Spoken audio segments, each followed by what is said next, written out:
Thank you, Mr Speaker. My question is to the Treasurer. How is the Albanese Labor government helping ease the cost of living pressures and get wages moving again, and what other approaches have been rejected? Call to the Treasurer. Mr Speaker, the member for Holt is a champion for working people in her community and her country, and she would have watched with great interest today the release of the new wages data, which came out just a short time ago. What we saw earlier this morning was that the wage price index rose 1.3% in the September quarter this year and 4.0% for the year.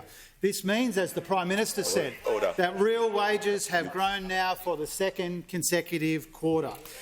This was the highest quarterly growth in the 26-year history of the wage price index, and it is the fastest annual growth in wages since 2009, Mr Speaker. Now, the Shadow Treasurer keeps interjecting, Mr Speaker. I mean, he doesn't get a question, and so he hopes that if he chirps enough that will be a substitute for a question. But I heard him earlier today, before question time. He's out there in the courtyard and he's talking about real wages, Mr Speaker. And it hasn't dawned on the Shadow Treasurer that real wages were falling 3.4% in the last quarter that they were in office. 3.4%, Mr Speaker. Now, they are now 1.4% in annual terms, which is still too much of a real wages fall, but we are closing the gap that we inherited from those opposite. 3.4% real wages fall under them, 1.4% in the numbers today, but the second consecutive quarter of real wages growth on our watch, Mr Speaker. Now, this isn't accidental. This isn't accidental. Wages growth is a deliberate design feature of our economic plan. That's why we supported an increase to the minimum wage. It's why we supported decent pay for aged care workers, and that was recognised in today's release, Mr Speaker. Now, those opposite spent the best part of a decade pursuing a policy of deliberate wage stagnation and deliberate wage suppression. The Treasurer will resume his seat. Order. The Treasurer will just pause. I want to hear from the Manager of Opposition Business. Well, Mr Speaker, on relevance, the question was... the Treasurer will not interject while I'm hearing the point of order. What is the government doing to get wages moving, and what approaches have been rejected? That is not licence to spend the entirety of his answer going over... The Treasurer have not called the Treasurer. Resume your seat. The Manager of Opposition is entitled to raise his point of order in silence. The Treasurer is a repeat offender, and he should be directed to speak about the policies of his own government. The member for Wright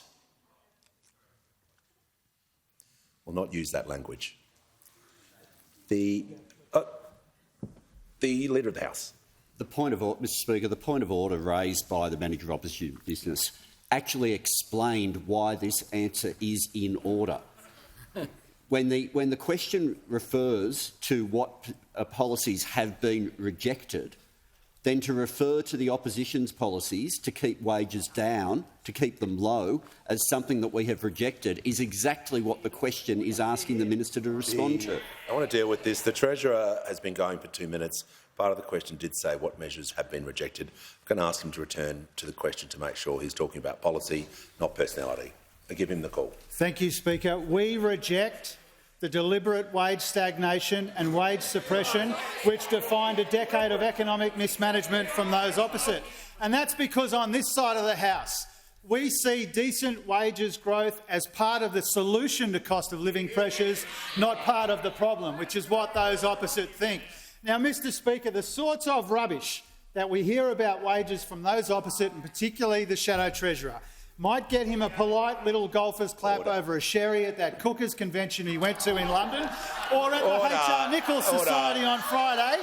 He's at the H.R. Nichols Society on Friday, Mr Speaker, but we take a completely different approach to those opposite.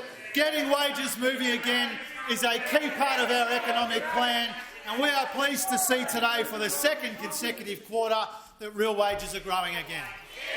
Order.